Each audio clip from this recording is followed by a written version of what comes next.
Здравствуйте, уважаемые телезрители. Мы приветствуем всех, кто нас слышит и видит в YouTube, тех, кто смотрит нас на канале Next TV, в социальных сетях. Я хочу представить нашего гостя. Это Тимур Шайхутдинов. Он является координатором Гражданского союза за реформы и результат. Здравствуйте, Тимур. Добрый вечер. Да, спасибо, что нашли время для нашего интервью. Тема у нас сегодня достаточно серьезная, актуальная. И знаете, в начале нашего интервью я бы хотел у вас спросить. Вы всегда занимаете такую смелую гражданскую, политическую позицию на фоне того, что сегодня происходит. По массовым арестам, политическим гонениям. Вам лично вот не бывает страшно? И Знаете, что вами движет? мы говорили с вами перед началом, мы все, человеческая натура такая, мы ко всему привыкаем. Мы привыкаем к хорошему, мы привыкаем к плохому, и страх, невозможно жить постоянно в страхе, где-то это притупляется, это становится обыденностью. Но так получилось, что я год не был в Кыргызстане, я учился, получал образование, магистратуру.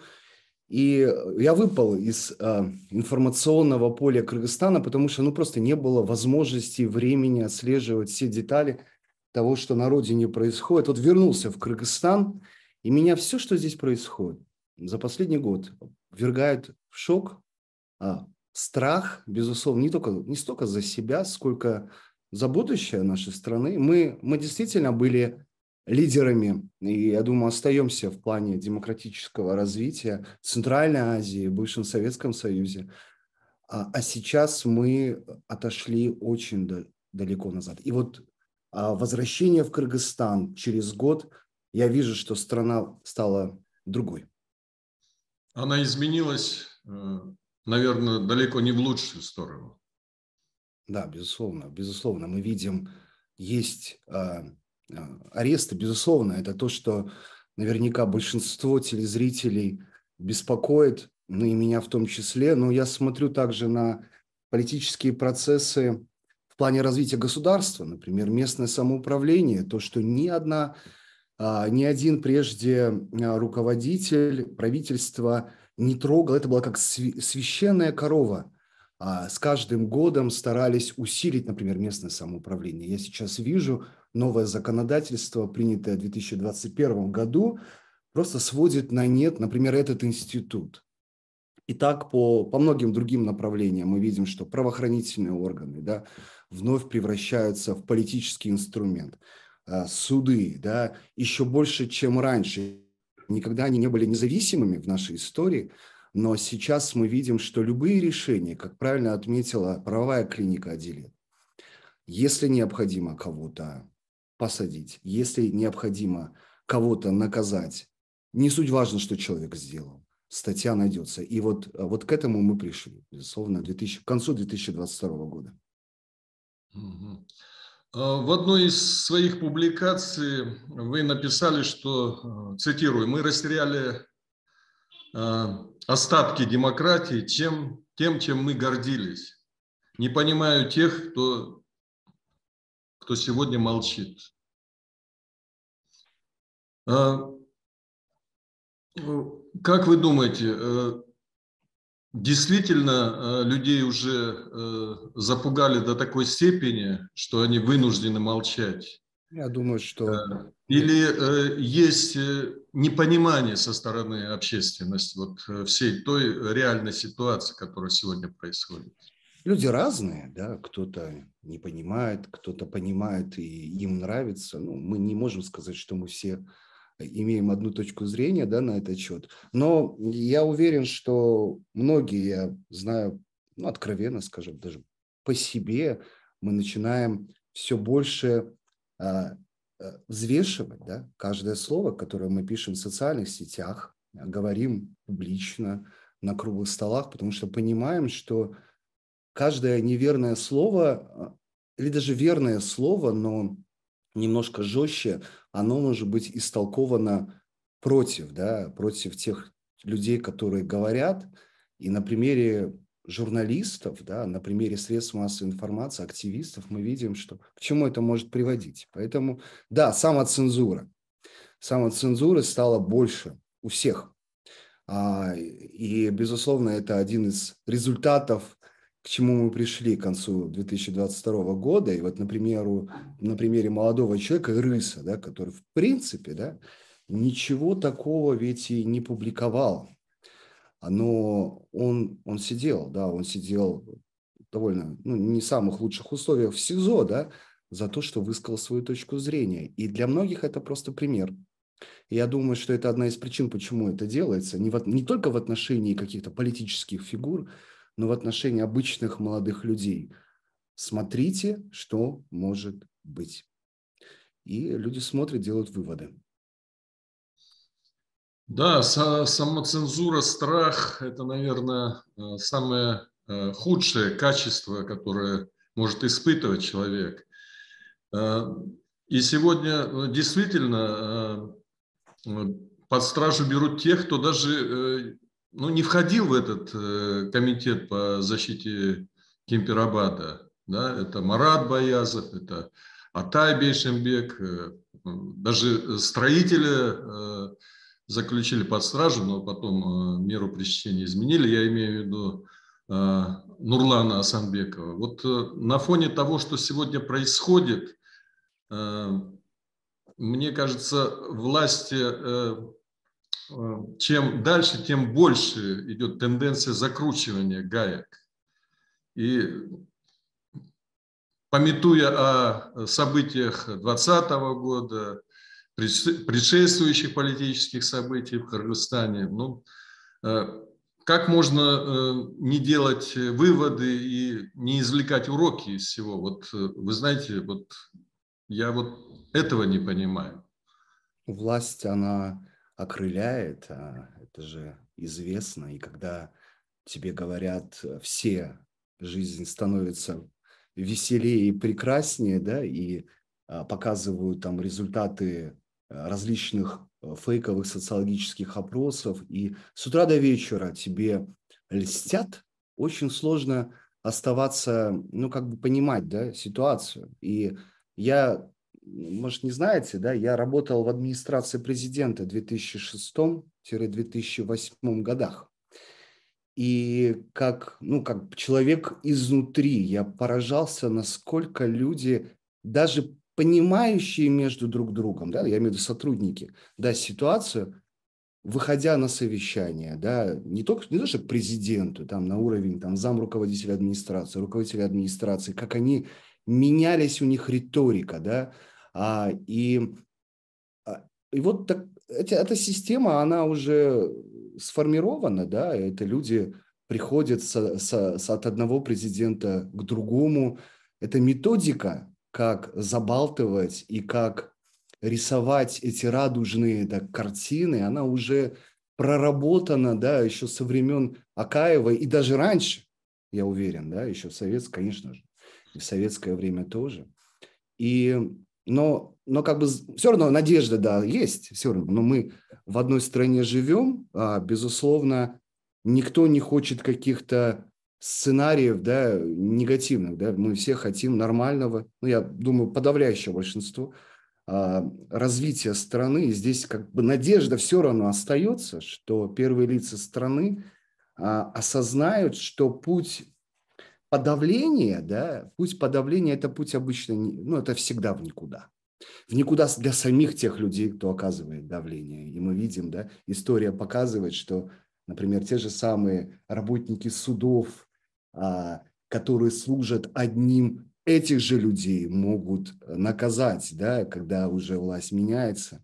И я вот все равно надеюсь, что, например, те люди, которые сидят сейчас по Кемпирабадскому делу, будут отпущены. Хотя перед Новым годом это будет такой очень важный сигнал всему обществу, что власть хочет и готова разговаривать с теми, кто лишь критикует, лишь имеет свою точку зрения, и сядут за стол диалога. Потому что на самом деле не только эти политические дела, да, мы видим, что в стране очень много неправильных решений в плане государственного управления. Вот самый пример для меня, да, который больной, потому что я вместе с коллегами столько лет, да, мы потратили, чтобы усилить местное самоуправление, и мы видим на примере МСУ, что в плане госуправления у нас тоже есть серьезные проблемы, и диалог, разговор, критики, да, провластные, да, журналисты, гражданское общество, он необходим в том числе для самой власти, иначе ошибки будут нарастать,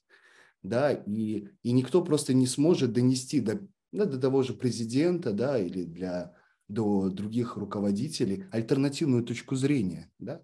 Мы это знаем, все это до этого проходили, да, уже не первый раз за историю Кыргызстана.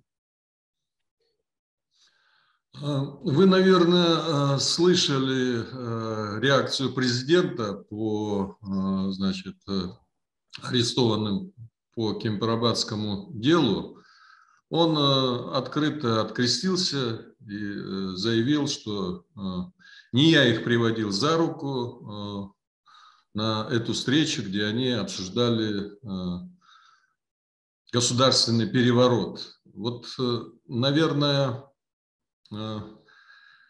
была какая-то до этого надежда на главу государства, и вот его вот это заявление, вы знаете, вот как бы перечеркнуло остатки вот последней надежды. У вас не возникло такого ощущения? Ну, знаете, вот как говорится, есть ли вера, да? Веры нет, но желание верить,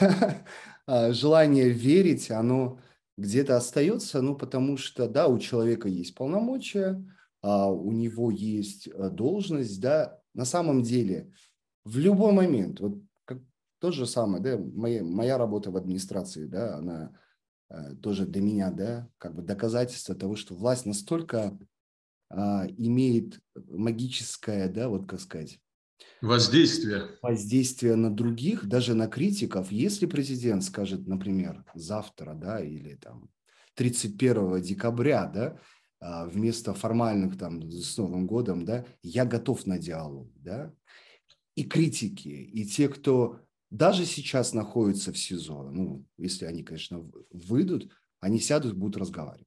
На самом деле у него есть эта возможность до последнего. Да, до последнего.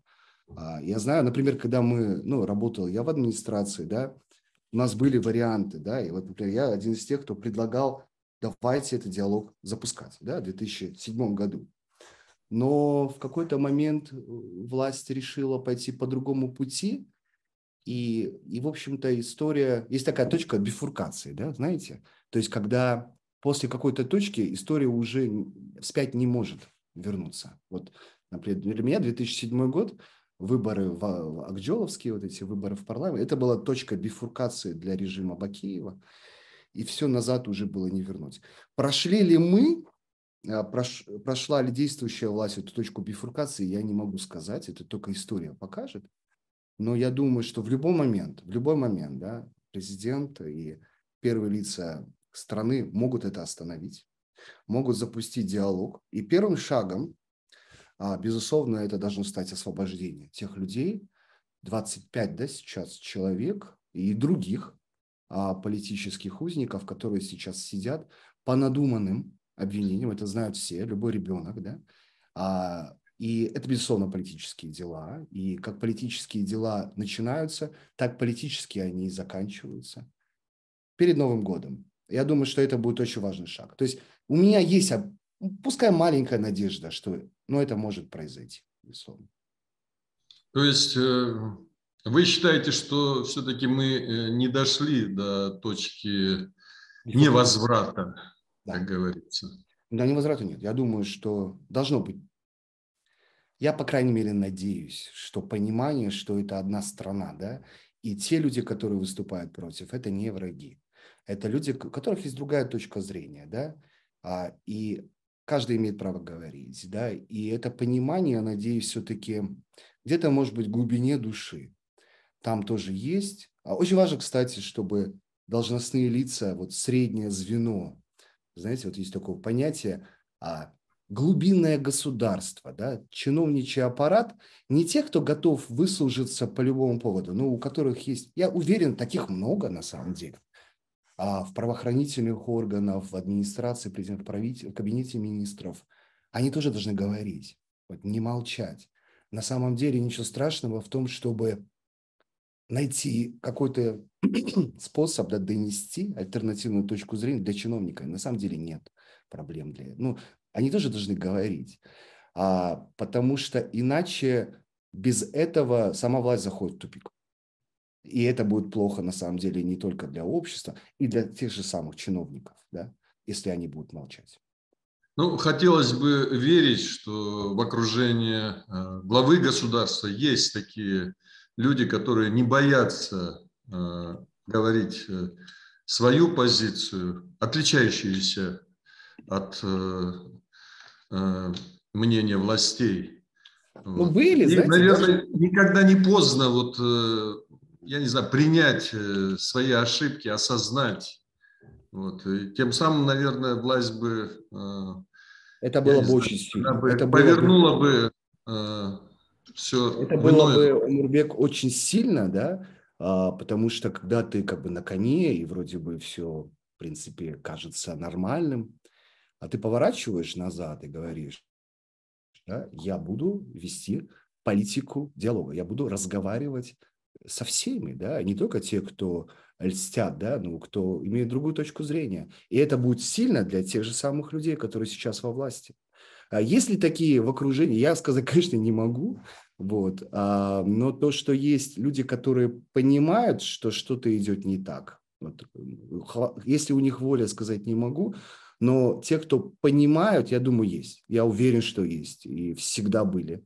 Всегда были. И на них тоже надежда остается. Да? Мы надеждой живем, и в том числе на том, что определенный слой профессионалов, бюрократов у нас есть, на это тоже надежда есть.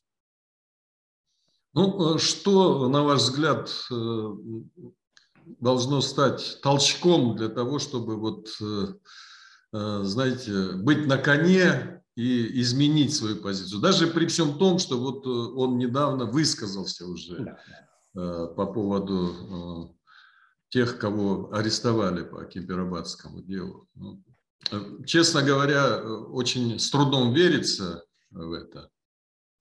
Но на самом деле наша позиция, ну, я имею в виду не только вы и я, ну, вот, зрители, пользователи интернета, активисты, журналисты, да, мы не должны молчать. Ну, и не молчим, да, на самом деле многое говорится уже, хотя и, как мы отмечали, есть проблема как сказать, самоцензуры, да, но люди говорят, мы должны продолжать говорить, потому что молчание, молчание – это путь, в принципе, никуда. И мы знаем в истории человечества очень много нехороших дел начиналось, да? И даже трагедий, потому что хорошие люди молчали. В первую очередь мы должны говорить, потому что так или иначе люди, кто во власти, они смотрят, они чем. Самое главное, что от нас зависит, мы должны продолжать говорить, продолжать настаивать на том, чтобы узники вышли на свободу, да, перед Новым годом, да, в том числе. Но остальное – это политическая воля, да, это вот она либо будет, либо, конечно, в голову не залезешь и не спрогнозируешь. Я лишь говорю о надеждах, но дальше уже от человека зависит. Но, безусловно, наша работа – это вот продолжать говорить из разных, да, разные способы, в социальных сетях ли мы говорим, в СМИ мы говорим, статьи пишем, либо на круглые столы приходим и выступаем. И не бояться, безусловно, особенно в отношении тех людей, на самом деле, женщин в том числе, людей пожилого, в том числе возраста, они не должны находиться там, они не должны.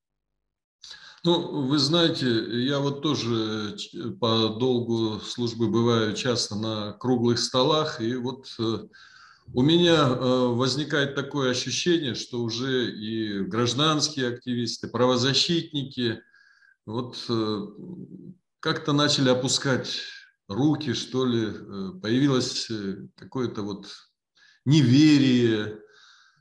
И вот это очень беспокоит, знаете, вы правильно говорите, что в любом случае молчать нельзя, нужно говорить, иначе молчание – это, как говорится, смерть. Ну, я, конечно, фигурально выражаюсь. Ну, люди устают, конечно, люди Да. устают. Ну, слушайте, есть у нас такие вот действительно великие, я вот не побоюсь этого сказать, общественные деятели, которые столько лет отдали делу прав человека, и столько предложений было ими высказано, да, во стольких рабочих группах различных, да, законопроектов ими инициировалось, и вот это, и все опять, да, заново. Конечно, руки опускаются у таких людей, у нас у всех, наверное, руки опускаются, но опять же победа будет за теми, кто продолжит, да, этот путь, да, как бы сложно не было, мы должны разговаривать, мы должны вырабатывать решения. Вот я думаю, что кроме того, что мы реагируем на ситуации, мы должны реагировать, мы должны требовать освобождения. Я думаю, гражданское общество должно также сидеть и вырабатывать решения, что дальше делать. В плане реформ правоохранительных органов. Да? Мы понимаем, что поменяются там люди, если вдруг... Но эта система, да, отлаженная, она просто перейдет под управление других людей. Это означает, должны быть ответы уже сейчас, что делать с судами, что делать с парламентаризмом, что делать с правоохранительными органами, со всеми, да, государственными структурами, которые сейчас, в общем-то, показывают себя не с лучшей стороны. У нас должны Да. быть решения не просто на уровне лозунгов, но на уровне решений. Да, Тимур, вы в начале нашего интервью говорили о местном самоуправлении, о его роли. Вы знаете, действительно, ведь очень многое зависит от того, что происходит в низах, да, на уровне местного самоуправления. И если реформы начать именно оттуда, вот, властям, обратить внимание в первую очередь на улучшение жизни, чтобы люди сами принимали решения. Ну, мне кажется, тогда бы процесс пошел совсем по-другому. Но, Да. к Но сожалению, мы этого идем не по другому наблюдается. пути. Те, кто разрабатывал вот действующую конституцию, вот эти законы действующие, да, они решили, что можно, может быть, они действительно верили в это, или это было просто так сказано, что можно, сидя в Бишкеке, вот первое лицо, он будет решать все. Да? Но это не работает. Это не может работать ни в одной стране мира. И то, что сейчас, например, главы исполнительных органов местного самоуправления, мэры, они назначаются акимами, да, то есть мы пытаемся создать вертикаль, но она приводит только к тому, что на местах вот эти структуры, органы власти, органы МСУ на местах, они перестают слышать людей. И, ну, это как бы, это же логично, что назначенные, они избранные, они не будут уметь, они просто не захотят разговаривать с людьми. Безусловно, это один из приоритетов на будущее. Это усилить, это вернуть местное самоуправление, дать им еще больше власти, да, дать им еще больше возможностей. Потому что кто, как не люди, не сообщество, должны знать, что им делать в их сообществе. Не чиновник, они знают лучше. Да, конечно, жесткая вертикаль власти, она ну, никогда ни к чему позитивному, прогрессивному не приводила. Это доказывает история, опыт многих стран мы сегодня наблюдаем. И это, мне кажется, единственный путь именно реформировать местное самоуправление. Да, и суды, и правоохранительные органы. Суды. Да, вот. Здесь можно, знаете, процитировать слова правовая клиника «Адилет». Кажется, вчера она сделала заявление, ну, анализ, да, ситуации по этому делу, ну и в целом, и такой вывод, да, у них, здесь нужно просто подписаться под каждым словом, что правовая система в стране, она стала угрожать безопасности людей, не только тех, кто там занимается общественно-политической деятельностью или критикует власть любого человека, да, потому что, ну, как бы все же смотрят, если можно делать в отношении политика, значит, можно делать в отношении любого человека, да, то есть это как бы вырабатывается такой образец, да, как правосудие вершится в стране, не очень хороший. И вот очень важно, чтобы мы знали, что делать с судами. Очень важно, чтобы мы, общество, гражданское общество, знали, что делать с теми судьями, с теми сотрудниками правоохранительных органов, которые участвуют во всем этом, да, потому что они тоже часть, да, они должны перед обществом дать ответ, да, и у нас должен быть механизм, который заставит этих людей отвечать перед законом. Вы знаете, меня поражает вообще мужество, смелость, несгибаемость этих женщин, которые сейчас отбывают свой срок заключения. Да, они пошли на крайние меры. Объявление голодовки, вы знаете, это, ну, не каждому, наверное, дано взять на себя такое. Вот. И я думаю, вот их, ну, не побоюсь этого слова, может быть, пафосного, героического такого вот стремления к свободе, оно не может, наверное, вот не подтолкнуть нас всех к действию. Вот. И в первую очередь общественность, ну, само собой, гражданское общество, журналистов. Безусловно. Они герои, и мы действительно, вот вы говорите, опускаются, не опускаются. Конечно, у кого-то опускаются руки, но когда мы видим людей, которые, ну, продолжают, даже находясь там, ведь очень сложно, я даже не представляю, насколько сложно продолжать говорить, да, говорить, и высказывать свою позицию. И вот как бы на примере их мы должны видеть, что на самом деле воля, она должна сохраняться, да, и желание лучшего будущего для страны.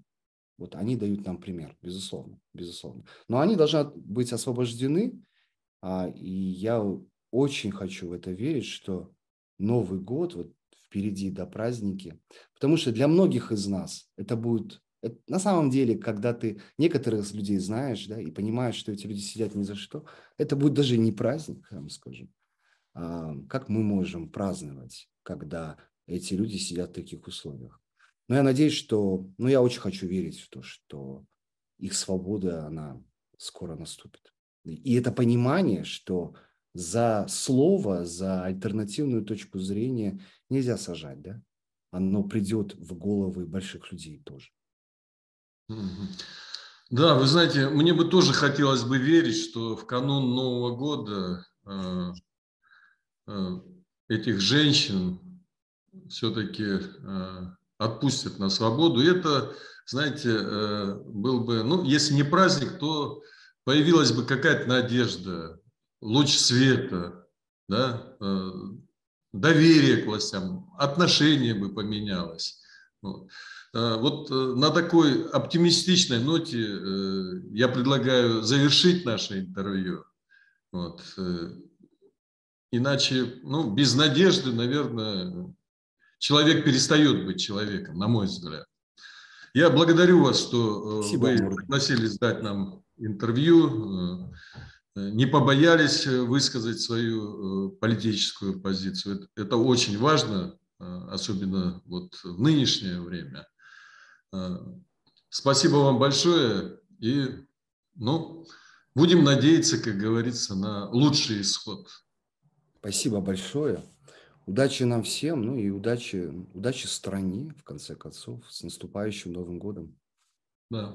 Вас также с наступающим. И думаю, что Новый год принесет все-таки позитивные изменения. Да. До свидания. Спасибо, Тимур.